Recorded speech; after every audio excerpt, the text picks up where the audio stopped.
Okay, good afternoon, everybody. Welcome once again to the Meat and Potato Show, conservative talk and awesome rock. And we are welcoming once again another great guest to the show, the long roster of guests that we've had on the show. One of the things that I like to do as this show goes along is not only do the candidate series during election, film and produce stuff for the various liberty groups in my area here. One of the things that I love to do is I love to talk to authors of great writing, great political writing, especially. I mean, this is the great time to be living in America. There are absolutely phenomenal writers out there, thinkers, philosophers, educators, proper educators, and we'll get into what I mean in a minute as we talk about the book. And I want to add to this list a great author of the book Technocracy Rising, the Trojan Horse of Global Transformation, Patrick Wood out in Mesa, Arizona. Patrick, thank you so much, sir, for taking this time. Welcome to the show, sir.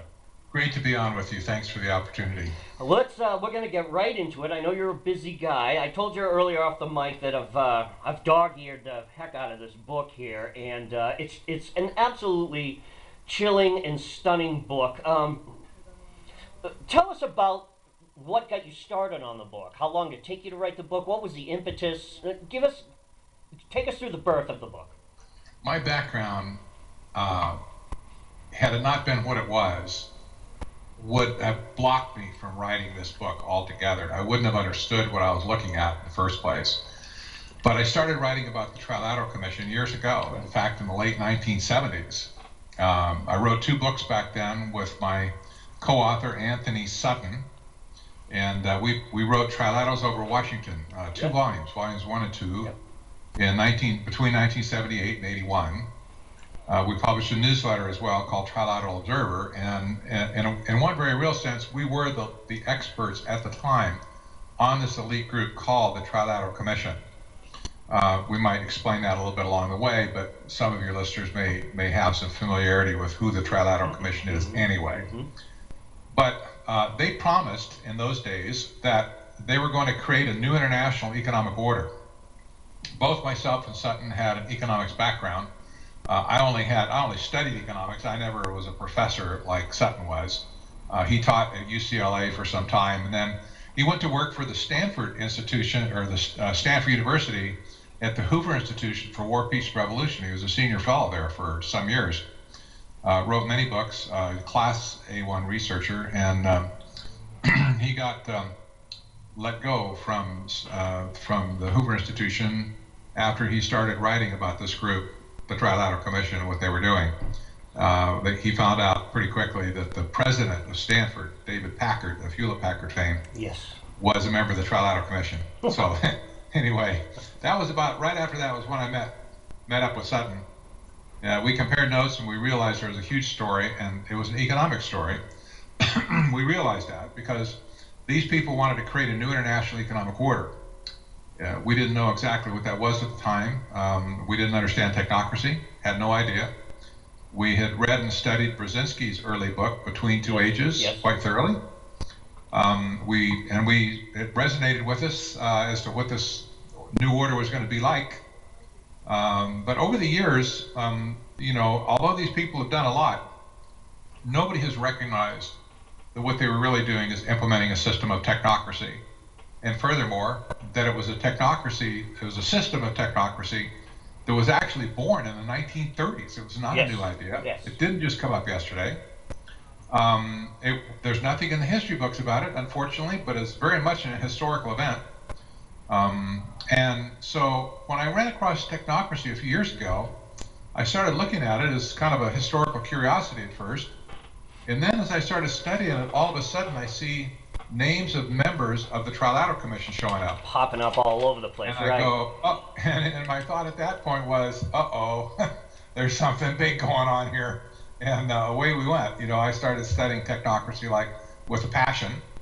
Unfortunately, I had to do almost all of my research in an original mode. Doing original research is more difficult than reading somebody else's stuff about it. Sure, you had to go back to the source. Boy, I did. It took me a few years to do it.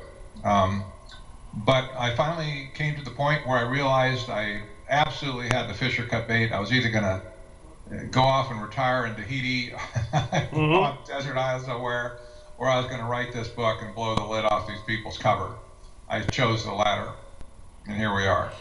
Now, you had mentioned that it's not really mentioned in the history books, and I was just jotting down a note here. But you managed to uncover an awful lot of history. But getting back to the point you made about it not being necessarily covered in history books, it seems I remember as I was reading the first few chapters that when I started the book that a lot of the key players back in the 20s and 30s, they, as much as they were all kind of in sync together, and you know more of the names than I do. I don't have them off the top of my head right now, but it seems like I remember that a lot of them they kind of fell out of favor with each other. Certain people got in some sort of legal trouble. There was financial problems, and the whole thing did kind of fizzle. Even though they did write the manifesto, they did come up with Technocracy Incorporated. Is that part of the reason? Because they, again, in the first few chapters, you describe the key characters, but then they kind of fade away from each other. Am I off on that? It wasn't exactly like that. It was an incredibly popular movement for quite a while. It started out initially in a big way at Columbia University. Yes. It had built for 10 years behind that, but when Columbia picked them up as an organization or as a movement, Right. it all of a sudden just hit the media. Right. It just became a went whole nuts. curriculum at Columbia and everything. Right. Right. So as Columbia was dealing with all of this, there was no big money, by the way, that came in from the Rockefeller crowd or the Carnegies or whatever, the Mellons. This was all pretty much just financed on a shoestring by what they could get. And so when Columbia kicked Technocracy out in late 1933, the two co-founders, Howard Scott and M. King Hubbard, Scott and Hubbard. left Columbia. They still lived in New York City. In fact, Scott was a roommate of Hubbard because he was broke. Yep. And they started a corporation called Technocracy Inc. They made it a membership organization, and they had fees, and so you had to pay a few bucks or whatever to join the organization. Listen, this is amazing. They had over 500,000 card-carrying members in the United States alone. And it was bigger in Canada. Yeah, and even though prices were low back in the 1930s, you got 500,000 members. Even if it only costs you $1 a day or something, that's a lot of cojones right there. That would be bigger than the Tea Party is today. True. By comparison, because we have a lot more people in the country today. No. But okay, go ahead. Well, I was just going to say this organization was incredibly popular for probably 5-6 years. And for a number of reasons, they did get nixed from the history books. And one of the biggest reasons was because of Randolph Hearst at the time, the big newspaper magnate. He did. He told his employees that you're not to talk about it, you're not to write about it, you're not even supposed to even think about it. Right. Yeah, he realized that he had been played, especially by Howard Scott. Right. His newspapers had to get newspaper stories. And he was a little bit of an eccentric nutcake anyway. So, when he realized he'd been played for a sucker, he got really mad. He said, if anybody ever mentions the word technocracy again in any of my newsrooms, you're fired. Yeah, right, you're fired. Just don't come to work tomorrow. You can fire yourself. So the history books basically just lost that portion of documentation that might have otherwise been there. But I was able to find a lot of information on technocracy when I went back into the archives myself. I found a lot of early books that were written in that day about technocracy. And I found a wonderful archive on technocracy up at the University of Alberta, it's the University of Alberta in Edmonton, Canada. And I went up there, spent a week up there. They were very nice to me. They gave me a copy machine down the hall and brought out cart after cart after cart of original documents that had been donated by the leaders of technocracy in Canada, who were all dead at that point, of course. Mm-hmm. But they passed in the early 90s. And before they passed, they all got together and said, what are we going to do with all of our important papers on technocracy? And so somebody got the idea, let's take it to the university. Sure. And they ended up in Canada. That's an unbelievable story. Let's get into some of the minutia of the book. I'm going to page 130 here. Transforming law. The chapter is transforming law, and you talk about reflexive law. And I'm going to read here. Reflexive describes an action that is directed back upon itself For the purposes of systems theory, reflexivity is defined as the application of a process to itself. And Patrick goes on to say, thinking of thinking, communicating about communication, teaching how to teach, yada, yada, yada. The law itself is designed to be self-correcting as it goes along, using feedback from the object being regulated. The reason why I wanted to bring that up, one of the things that we always see in society today is, well, we've got to make a law. Well, you know, there ought to be something done about this. Well, you know, we're going to start a new agency, and we're going to put together a blue ribbon group to look into this, or a group to look into that. And I keep thinking about how is that an application of reflexive law? Is that you look at a problem, instead of seeing the problem as just either an organic thing or just something that exists in society, and we've either got to do away with it or learn to live with it. It seems like reflexive law and these regulations that are put out are purposely designed to make things more difficult, and that it changes over time. If you look at different agencies, look at what the EPA is doing, how the EPA is constantly making things tougher and tougher and harder, and we will get into about the climate change and everything else about that. Am I right about that? Are you seeing the correlation that I'm trying to draw there?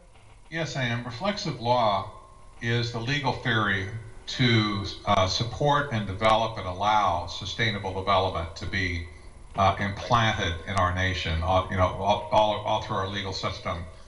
And the telltale signs of the process of reflexive law can be seen in examples, for instance, where farmers get sued over some animal they'd never heard of, to two-tailed snail darter or something. I'm thinking of Clive and Bundy. Well, yeah, he's got rare box turtles or something, whatever the issue sure, was. Right. What they do, what the process looks like, is an environmental organization files a complaint, usually under one of the treaties that we've signed in the past, like NAFTA Sure. or CAFTA, perhaps. Mm-hmm. They lodge a complaint based on endangered species often against a government agency. And they claim that the agency isn't administering the law correctly. And so they're there to make sure they do. So they force the government agency to go out and start harassing the people that they're supposed to be regulating.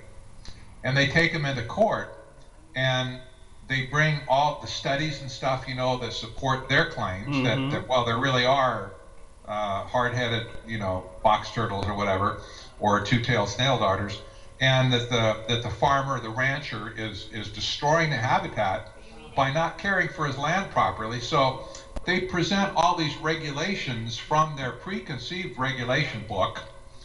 You're not doing this, this, this, this, and this, and therefore, according to our other studies and these regulations, you need to be spanked really bad. Really? Because you're being a bad person and basically destroying the ecology. And so after they beat you up in court, they'll make you an offer, if you will, to stop the proceedings if you will agree to do certain things to correct the situation. They will let you off the hook. A nominal fine, a nominal fee. We'll let all this go. For a nominal fee, yeah. And I love what you said. The idea. This is not law as you and I know it at all. This is a twisted, perverted, get around the law sort of an operation, rather than a law that we understand in terms of statutes, right. And real hard law. And I like what you said in the book about how they make these things supposedly voluntary, but they word it and they strong arm you in such a way that it really isn't voluntary. It's like you just said, well, we'll let go of these charges if you agree to do this. It's like, well, what if I disagree to do it? Well, then we're going to sue the pants off of you. In fact, there was an article. I get the New American magazine from the John Birch Society, and I read about a lot of the stuff that was going on with the Bundy thing at the time, and I paid attention to it throughout the news feeds. But this article, and I don't have it in front of me, unfortunately, but what I remember from the article is that there are there are these environmental organizations, and they have crack law teams, and quite literally, they go to these environmental groups and they say, what we'll do is we'll just pass so many regulations, we'll tax the hell out of these people, we'll make it so difficult for them that they just go out of business through attrition. And I sat back and I was like, that's exactly what's happening out there. In fact, in your book, you mention in the same chapter about your own episode of the San Pedro River Basin, and I want you to talk about that. And when I read that, I not only kept thinking of Bundy, but I kept thinking of the San Joaquin Valley, how the water's been shut off down there because there's some smelt fish or something that's an endangered species, and so you have hundreds, if not thousands, of farmers and ranchers that have gone belly up. The land is now a desert; it's a wasteland down there. Thousands of people out of work. You know where I'm getting at. Talk about your San Pedro incident. Well, I didn't grow up there, but when I got out of college, having been raised on a farm and a ranch, I got out of college and I went down to southern Arizona to this beautiful little area. I bought a 160-acre tract of land right on the San Pedro River, where there was just a beautiful green belt, about a half mile on either side of the river down there. It was high desert. And so when I haven't been there for years, but when I ran across this book called Greening NAFTA, it was a boring book. Books like that put me to sleep, quite frankly. I can't stand them. But I had this book, and I threw it down once and said, forget that book. And I came back to it. I looked at the index one day on an airplane trip, and I saw San Pedro River down in the index. And I thought, what? San Pedro River? Could that be Arizona? And I just flipped over to that chapter, and lo and behold, it was the very area that I had farmed when I first got out of college. Mm-hmm. And I have my heart's there because that's the first place I worked, you know. And so as I studied it, I understood exactly who was getting thrown off the land now and what they were doing to them. But in their case, a radical environmental group in Tucson lodged a complaint under NAFTA because the San Pedro River originates in Mexico and comes into the United States, not very far into Mexico. And they sued, or they complained to, under this regulation, to a commission that had been set up to monitor these things. It was called the CEC. Right.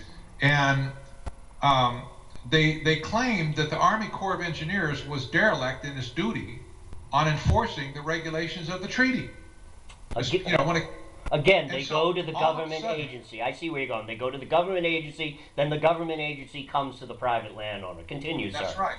And then they all mix it up to gang up on the landowner. So they had public hearings up in Tucson at the Udall Institute at the University of Arizona. And the Radical Environmental Group, they brought their studies and evidence. They didn't have any evidence, but they brought their charges, and the Army Corps of Engineers was there. The Bureau of Land Management got involved in it, and all of a sudden, the landowners, who were just furious, never had a say in the process until it was all decided that they were going to be regulated to death. And they were made an offer. They said, "Okay, you guys can submit to the process here and voluntarily this treaty because that's law, you see, to them." And they said, if you say yes now, we will guarantee you that you won't be harmed by any further regulations that come into the area because of whatever.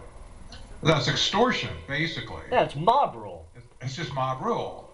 And so what happened in the end of it, after Nature Conservancy came in and started buying up land in the area and development rights and stuff, setting up conservation easements, now virtually all the land along the river is owned by either BLM, the Nature Conservancy, or somebody. It's all in trust. And the BLM... They're gone. Right. And the BLM, from what I understood from reading about the Bundy situation, they're not even an American organization.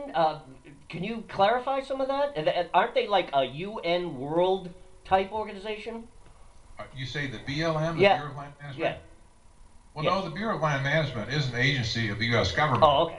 But a lot of the regulations that they're pushing have more to do with international law than they do with U.S. law. But here's the deal. When you sign a treaty, when our country signs a treaty, it becomes the law of the land. That's what the Constitution says. Mm-hmm. That, by the way, is what NAFTA was all about, changing U.S. law, subverting it to international law.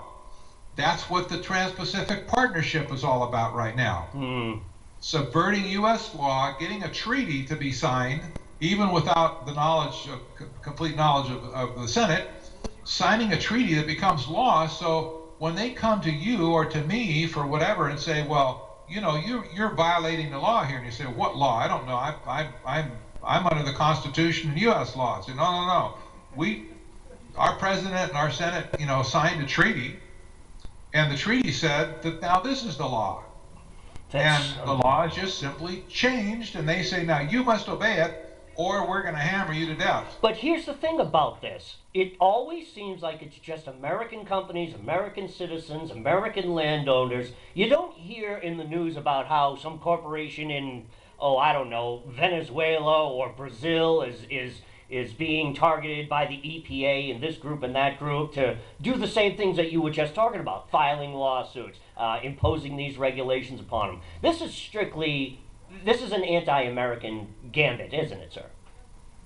It is, even though reflexive law was dreamed up in Germany originally in 1982 primarily, it's been used all over the world to achieve their sustainable development objectives, but it's been used more effectively here because the United States was not going to easily move into this Agenda 21/sustainable development model without a little bit of subterfuge. There was way too many liberty-minded patriots that would have blocked it.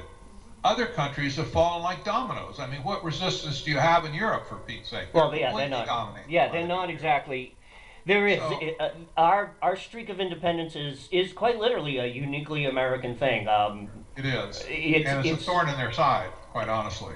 Unbelievable. If I can quote the book again, the theoretical result of emphasizing regulations over laws is a lawless government.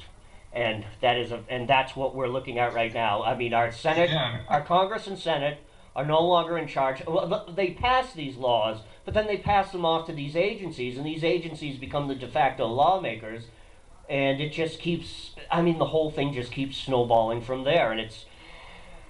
Right. The issue is not so much law as it is regulations.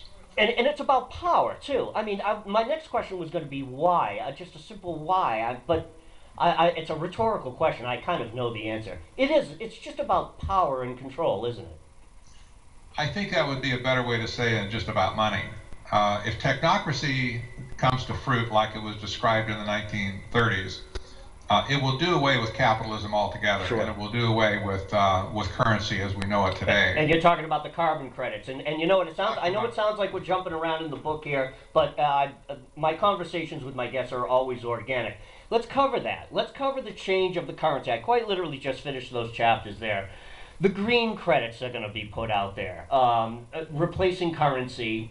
And again, it's so funny how everything in the book historically is spot on. I mean, look at what Al Gore was talking about, and look what the UN is talking about carbon credits. I mean, if you're a dirty company, you can buy carbon credits off of a clean company. And I'm like, I remember when I first heard about this, I was like, how is that? How do you do that? How's that going to be accomplished? And of course, in the book, you explain how it's going to be accomplished. And it's frightening in that like in my studio right here, I've got a computer, a soundboard, stereo equipment, television. You know, I've got stuff. It's all electronic equipment, and most of it's analog, old school, thank God.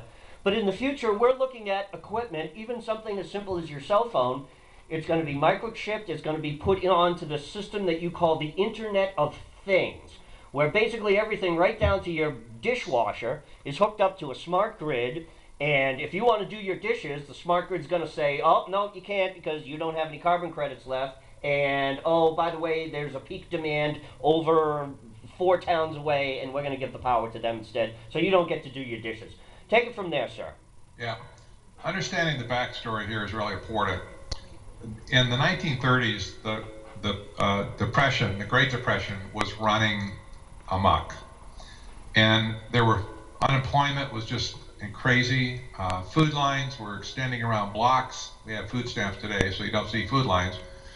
But the economy was a wreck. And after the crash and stuff, you know, people hated politicians. They didn't quite understand it much, but they knew that they believed the politicians had created the havoc in the economy. And many people really thought that capitalism was dead. They thought it was gone and had broken irreparably, never to be, resurrected again. That's the environment that technocracy stepped into. These scientists and engineers at Columbia University and said, hey, we can do better than this. We've got science on our side. We have social engineering skills to apply our scientific methodology to. We can put together a system to run the whole world, the whole North American continent, and we'll call it technocracy. And we'll just throw out capitalism altogether, and we'll replace it with this energy-based system, not just any old resource, but energy-based system. Because they wanted to balance the energy that was created in the world with the consumption of energy by people. And so that's when they devised their energy credits, where everybody would get an allocation, like food stamps today, sort of. You'd be sent your share of the pie of all the energy that's going to be produced next month. You'd get your credits. You could go spend those on goods and services that are priced, not according to supply and demand, but are priced according to the energy that went in to make those units, those goods and services that you bought. You see? I see now. This is perverse. It's difficult to understand, I realize, but it's a replacement economic system that seeks to completely do away with capitalism and replace it with this. And I'll tell you what, I theorized this from their own writings for some time. But 2 months ago, at the beginning of February, the United Nations top person on climate change, her name is Christiana Figueres. What is she? Her title is Executive Secretary of the UN Framework Convention on Climate Change. Okay, that means she's a mucky muck. But there's nobody higher than her on climate change policy. She was in a press release, a press conference on February 3rd, and listen, she said this is amazing, and I quote, "This is the first time in the history of mankind that we're setting ourselves the task of intentionally, within a defined period of time, to change the economic development model that has been reigning for at least 150 years since the Industrial Revolution," close quote. Now, it doesn't take a rocket scientist to parse out the highfalutin language there. This woman is saying capitalism is dead and we have a timetable. Now let me stop you there. This is only going to benefit the elitists, because the elitists have the money. They'll be able to buy more of these credits than guy next door who either is on Social Security or who lost his job and is collecting unemployment. He won't be able to afford all of the stuff. These people, like you said, she's a mucky muck. All of these people, none of this will affect them in any way, shape, or form. And these companies that are setting themselves up, you mentioned a company in the book too, that there's already a company that's setting up a hedge fund in green technology, these carbon credits, and they're going to use it as kind of like the same benchmark as we trade stocks and bonds. But again, these people, no matter which way you slice the pie, as I was reading this, I'm thinking to myself, these people are still going to be trading in dollars. They're still going to be trading because they've got the dollars and they've got the money. Again, it brings me back to the control aspect. And like you said, it's about money. The people who have the money are going to make the money off of this. The rest of us, poor schmucks, blue-collar workers, and just, people, like I said, who are unemployed, we're the ones that are going to have to pay the price. Well, actually, we're not going to be able to pay the price because we're not going to be able to afford it. Like you said, these things are going to be priced according to the amount of energy that went into making them. Good luck trying to buy a car. Good luck trying to buy any type of a mechanical equipment for your home, like let's say your oil burner breaks down or your gas burner breaks down and you need to buy a new one. That's an energy intensive item, and if you only are operating on carbon credits, you're not going to have enough. You're going to end up being cold all winter long. These are the people that it affects. Whereas these elitists, these globalists, are trying to say, oh no, we're trying to make it fair for everybody. It's a big fat lie, isn't it? Well, it is. It's a carrot that's always held out. You know, you're going to alleviate poverty. That's what they said in the 30s. We're Sure. going to alleviate poverty. Right. We're Hitler going to said it cure too. disease. It's crazy. They hadn't, and they didn't deliver on anything. And the people that are promising all the stuff today aren't delivering on anything either. But they still promise it. People still believe it, which is kind of incredible when you think, why do people keep believing these people? You know, it's like. But here's the deal. If you think about it this way, historically, wealth has never been realized in terms of any currency. It has never been, because all the currencies in the world right now are paper. They're all fiat currencies. Right. There's nothing backing them whatsoever. It's fake. Okay, just paper. But wealth is not correctly denominated in terms of money. If somebody says, you're a billionaire, my first thought is going to be, well, if you have $1 billion in the bank, you realize you could have zero tomorrow because the banking system could implode. Exactly. All your money could be gone. So you're not wealthy. You may have a lot of, worthless dollars, but you're not really wealthy. Historically, wealth has always been measured in terms of resources of the planet. Sure.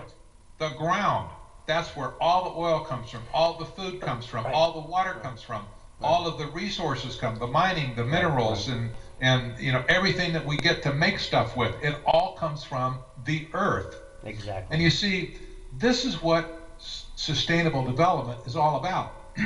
Development is an economic term, not a political term. When they talk about sustainable development, the idea is to take resources away from you and me, because they say that we're too selfish to take care of stuff like that, and we won't do it for the sake of the common good. And our assets and resources need to be put into a global trust, like a trust fund, if you will. And the trust will be managed for the good of the planet. By who? There's a $64,000 question. Now you're getting close to it, you see. Exactly. Because if these people can lock up the resources of the world and put them into a global trust and manage that trust as if that were their own, and it may be their own, in fact. They control. They've got the money. The wealth of the world at that point, you see. It's them. And it's not a matter of money. You could have zero money. You might have no cash. But if you own all the land, you're good. You're good to go. You're good to go. And here's the thing, too. All of these World Trade Organizations, NAFTA, we're working on the Trans-Pacific thing right now. Listen, folks, this isn't about fair trade, as they always. It's like Patrick Wood just said. They always hold the carrot out. It's got nothing to do about it about fair trade and providing jobs. NAFTA, we all know what's happened with NAFTA. We all know, even back during the 80s when the Japanese were handing us our lunch in the auto industry, while at the same time just completely denying access to any American goods at all. This was a big thing. I studied it way back in the 80s and 90s. Everybody thought I was crazy, but it was right there in front of my face. It's exactly what's going to keep happening here. We're going to end up being the ones that lose from this. The other people that are going to lose from this are developing countries and third world countries. Now, we have lefty fruitcakes and all these earthy crunchies who talk about how America exploits, America exploits, America exploits. There may be some validity and truth into that, but the people that are really doing the exploiting are global companies that go into these third world countries, IMF banks that loan these countries exorbitant amounts of money at high interest rates. There's no way for them to pay the loans back. But wait, you have timber. Well, we'll just take your timber for the next 100 years. Oh, you have oil? Oh, well, we'll just drill your oil for the next 100 years. You have gas? Oh, you have diamonds and gold? Oh, you have uranium? Well, we'll just send Halliburton over there and we'll start digging it up for you for the next 100 years. This is the stick behind the carrot. Go ahead, Patrick. That's exactly right. Here's, again, to get in perspective in modern times, the U.S. Trade Representative position was created by Jimmy Carter in 1977, right after he was elected. Yes. One of the first things he Read did. his diaries, I remember that. There have been 12 USTRs since Jimmy Carter. 12, only 12. That's not very many, really, considering a long period of time. 9 of those 12 have been members of the Trilateral Commission. Gee. Including the current one, Michael Froman, who has been the lead negotiator on the Trans-Pacific Partnership.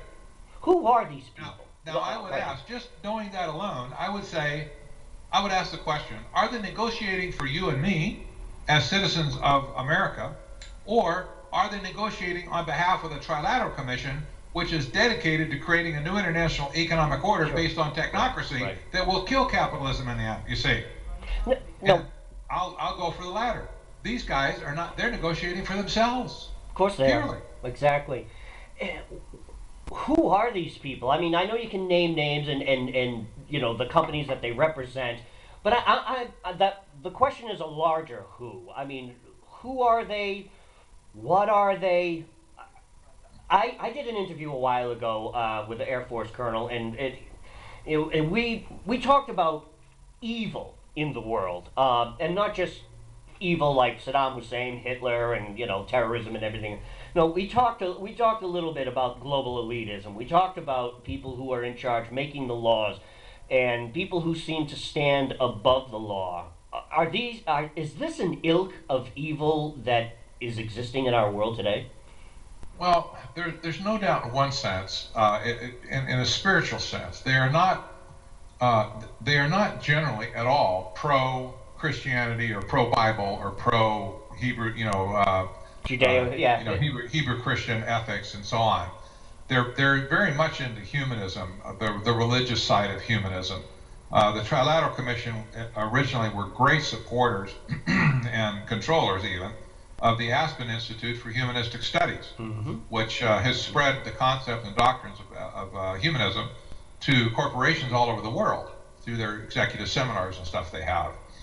And humanism basically says that the sum of life is wrapped up in man and what man can know and what man can do.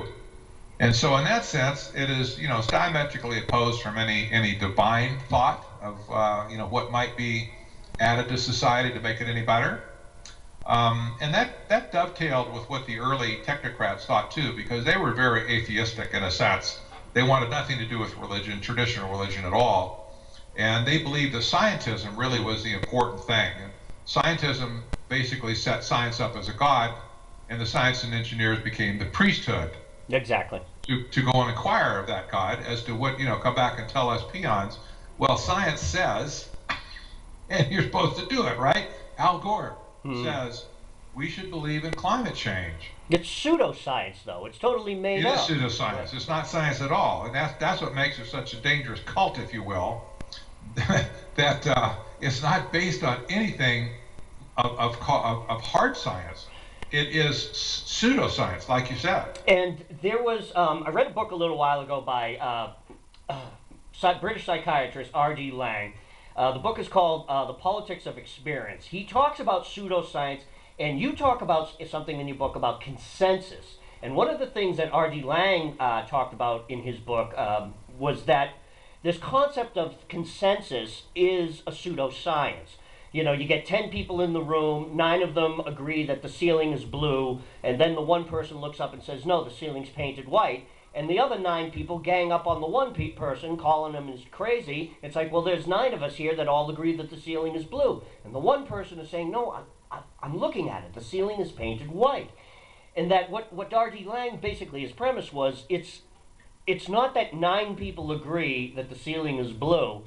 It's that one person might be the only sane person in the room. And consensus that has been built on this whole global warming malarkey, and you and I know this, and many people who are going to see this video after know this too, is that scientists who questioned climate change, global warming, and man-made global warming, I can never pronounce that word, anthropomorphic, whatever it's called, man-made caused global warming, that there's a lot of science that says, no, it's just not true, or we just really don't know the answer. Those people, as you know, fired from their colleges, lost their grant money, lost their jobs, lost their ability to publish their works, etc., etc.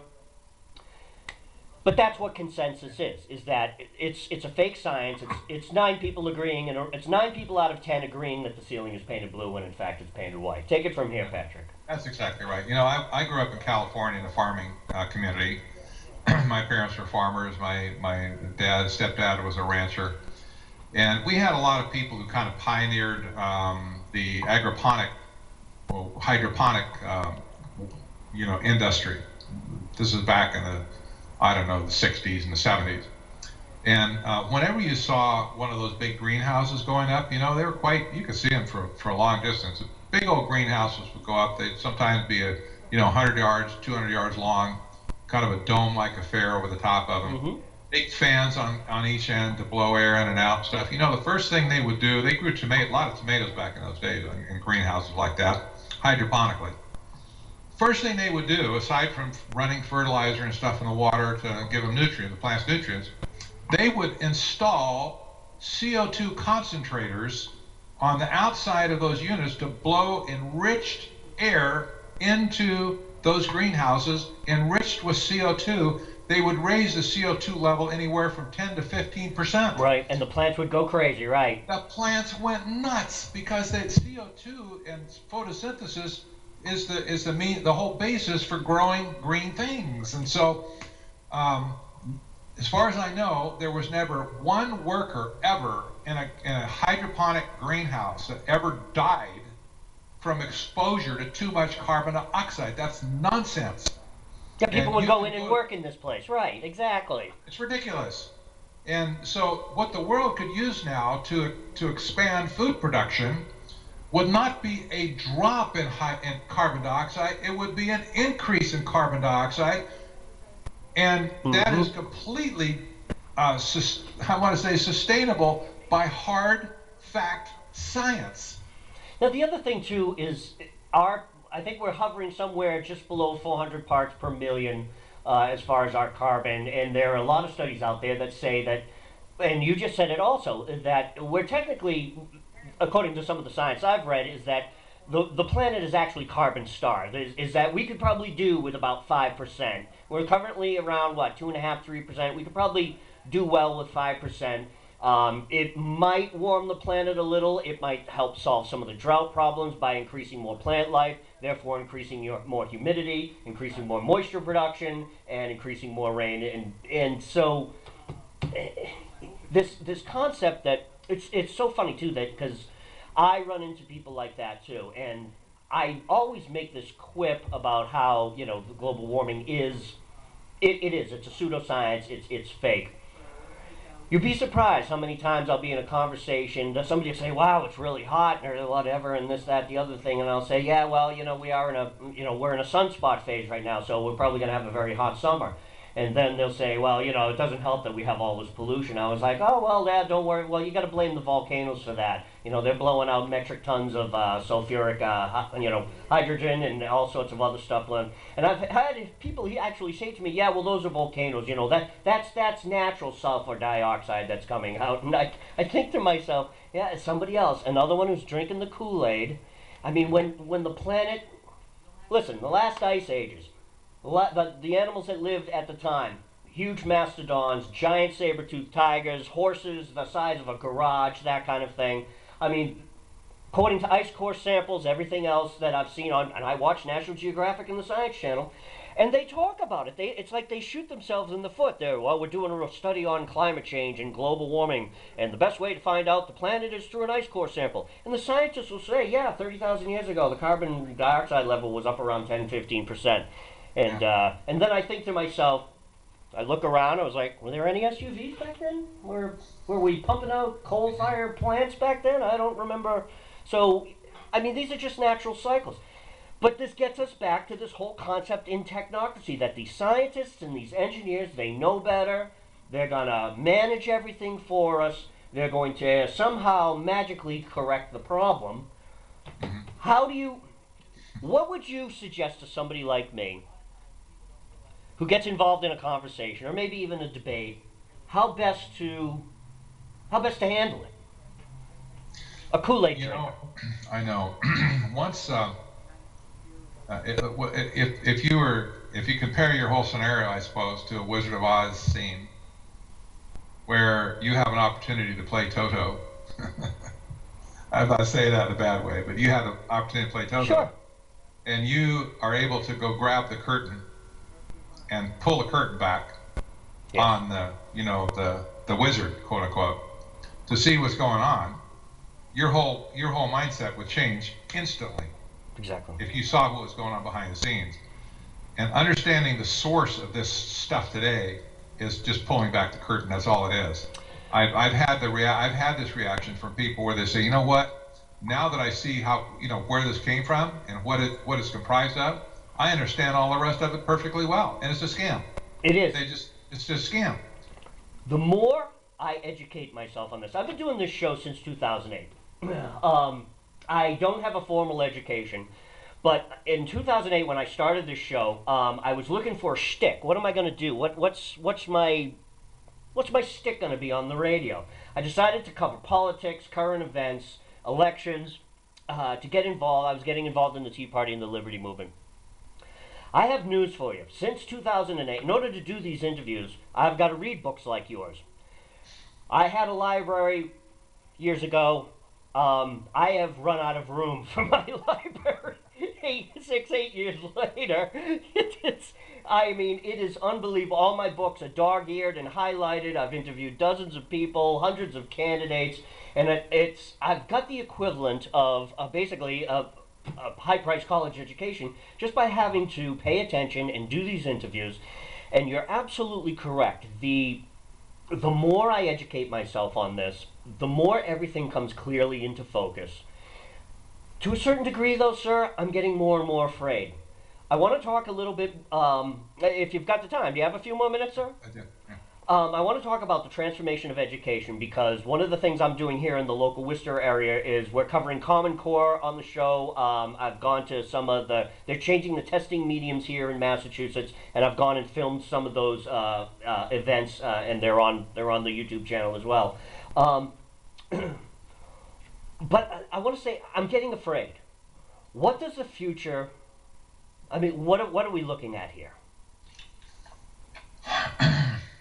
Do you understand my fear? I do, and without I'm going to give you an abridged answer, but even this whole interview together is not even scratching the surface. People need to read the book and really pay attention to it. But early technocracy called for a system of what they called functional sequences and service sequences that would be run according to their scientific method. Education was considered to be a service sequence. Mm-hmm. They realized that education for a technocracy was very important because if people are not properly educated to adapt to that system, they will fight the system and they will break it. And so they paid a lot of attention in the documentation to education. Here's one thing they wrote. This is out of the Technocracy study course, that it required an educational system to train the entire younger generation indiscriminately as regards all considerations other than inherent ability, a continental system of human conditioning. Yes. That was their summation thought. It wasn't education. And inherent ability meant nothing. Education was to be essentially a propaganda system to condition the people to behave correctly in their technocratic system. And that is exactly what Common Core is all about. Yes. By the way, that's what No Child Left Behind was all about as well. Exactly what it is. You see, this is not an isolated thing that came in from left field, out of the blue sort of thing. This was part of the plan to create technocracy globally. And in order to do that, education system that we've had for all these decades is being transformed right under our nose with this Common Core curriculum that essentially is a system of conditioning. Have we not moved? Education. Have we moved inexorably towards that path? We've talked about, you and I, but people talk about how the education system has been downgraded over the past few decades. If you look at tests from the turn of the century, from the 1800s, there are college kids today that can't answer these questions. Yeah. So there's been a slow, steady degradation, we call it dumbing down, of our education system. Has that been part of the technocratic plan, part of the Trilateral Commission plan, to slowly dumb it down till we get to a certain point where they can say, okay, now impose this now we've got society so stupid now that we can educate these stupid parents with their stupid children on our Common Core, which, like you said, It's human conditioning. It's conditioning, that's all it is. And that absolutely has been part of the plan from the get-go. Understanding early technocracy is really the key to this whole thing. Not that there's policies and doctrines for every little nitpick and detail, but you can see the overarching principles of technocracy being implemented today all over the world, and especially in our country. And I'll give you two examples that people are concerned about today. One is this whole issue of smart meters, smart grid that's being implemented around the nation. It's a huge invasion of privacy. There's people intuitively know there's real risk and danger here somehow. Yes. I think it's a violation of the Fourth Amendment, illegal search and seizure, but that's another issue for now. But the other big issue today is the total awareness society, where everybody is being spied on to no end. And you say, well, what's enough? Well, they don't know what enough is. Every phone call, every email, every financial record, every healthcare record, every education record from Common Core, right. all of it being rolled up in a master database by organizations like the NSA. And what are they doing with this information? We see scientists and engineers need a monitoring system in order to control the object of their monitoring. Right, you said that about technocracy in the 30. Part of their whole game plan was, regulate everybody, record, database everybody, and therefore you're able to bring this reflexive law in, and you're able to adjust the patterns as you go along. That's right, and monitor. So here's the first 5 requirements that were listed out of 5 out of 7. The first 5 requirements that were listed in 1934. They didn't have the whole technology back then to actually implement this, but it didn't cloud their thinking. They knew what they had to do in order to implement it. And here's what they said. This is a direct quote from the Technocracy study course. Number 1, quote, register on a continuous 24-hour per day basis the total net conversion of energy. Number 2, quote, by means of the registration of energy converted and consumed, make possible a balanced load, close quote. That's the first 2. That's smart grid. That's right. That's smart grid. That's all they talk about. And it's balanced load. They're going to balance the load of energy on your back, but they're going to balance it. Exactly. Number 3, quote, provide a continuous inventory of all production and consumption. Number 4, quote, provide a specific registration of the type, kind, etc. of all goods and services, where produced and where used. Number 5, quote, provide specific registration of the consumption of each individual, plus a record and description of that individual, close quote.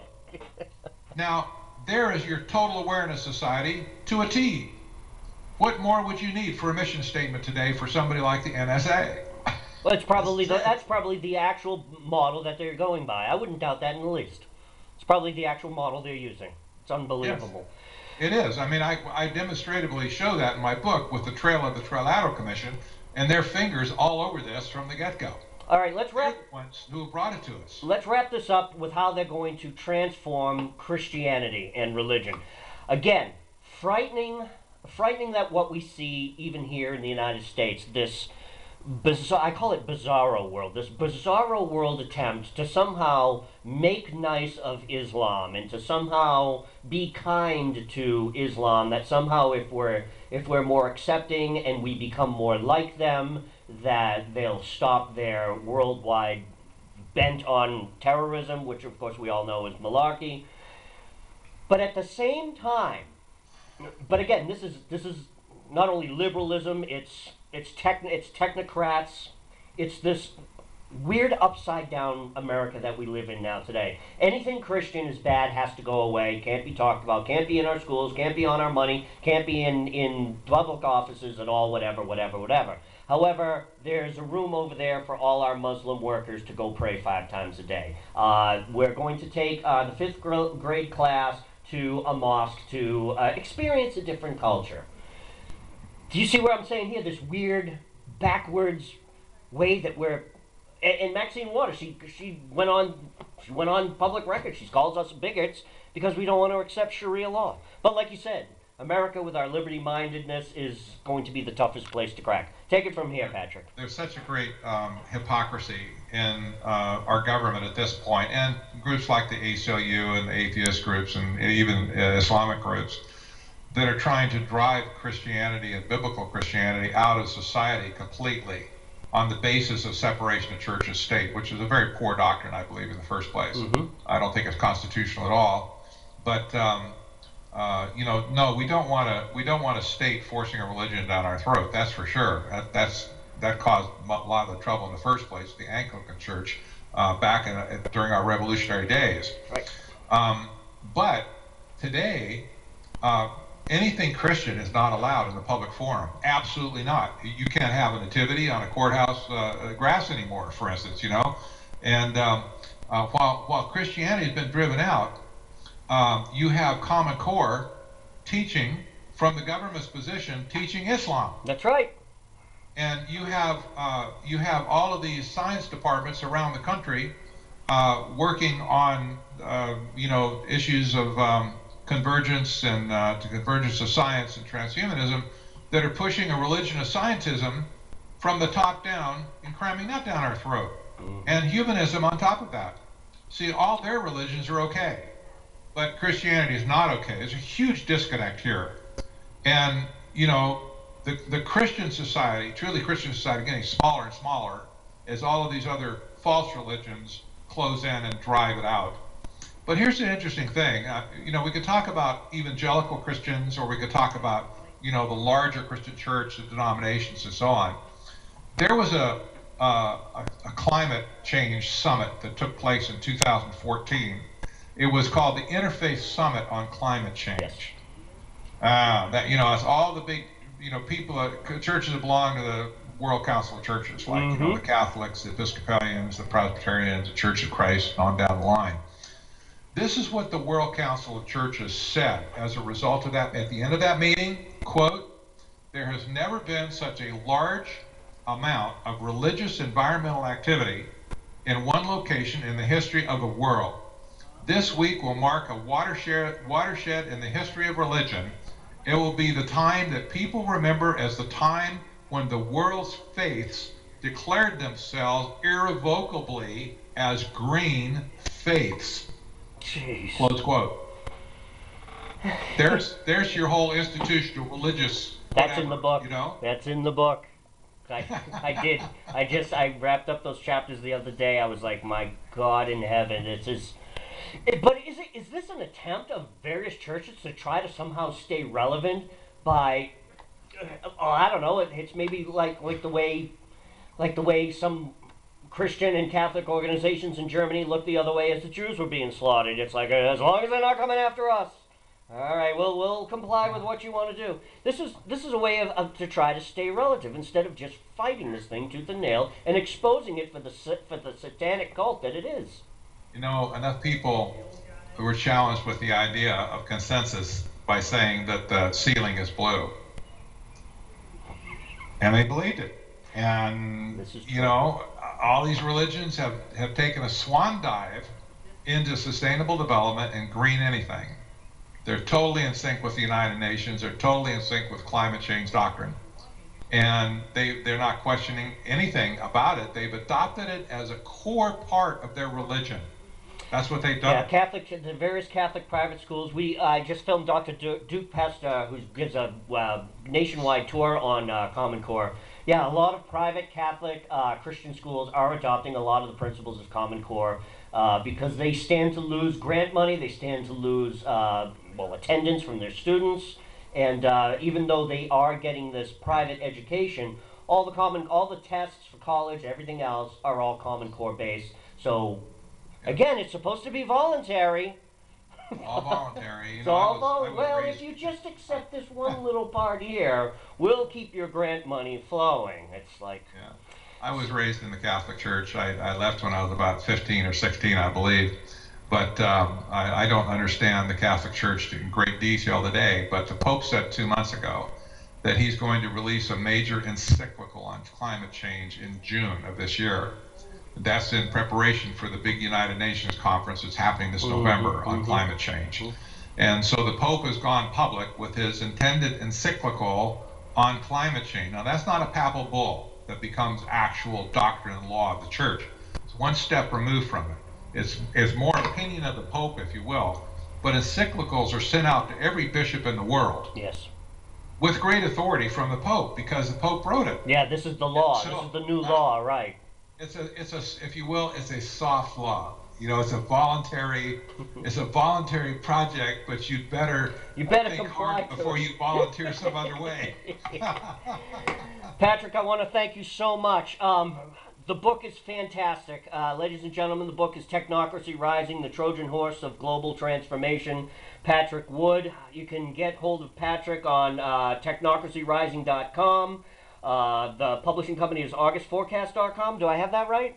That's correct. And the book's on Amazon as well, and there's also a Kindle version if people like e-reader versions of it. Mm-hmm. If they buy a copy from my book website, Technocracy Rising, I'll be glad to sign it for them and send them an autographed copy. Excellent, excellent.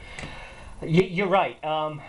There's not enough time in the interviews, but you know, you've got an open invitation. I'd love to have you back on here again. And I don't say that to my guests just to be polite. No, we've got to discuss more of this because you're right, there are things coming up in the UN. There's a couple of summits that Obama's going to over the next few weeks.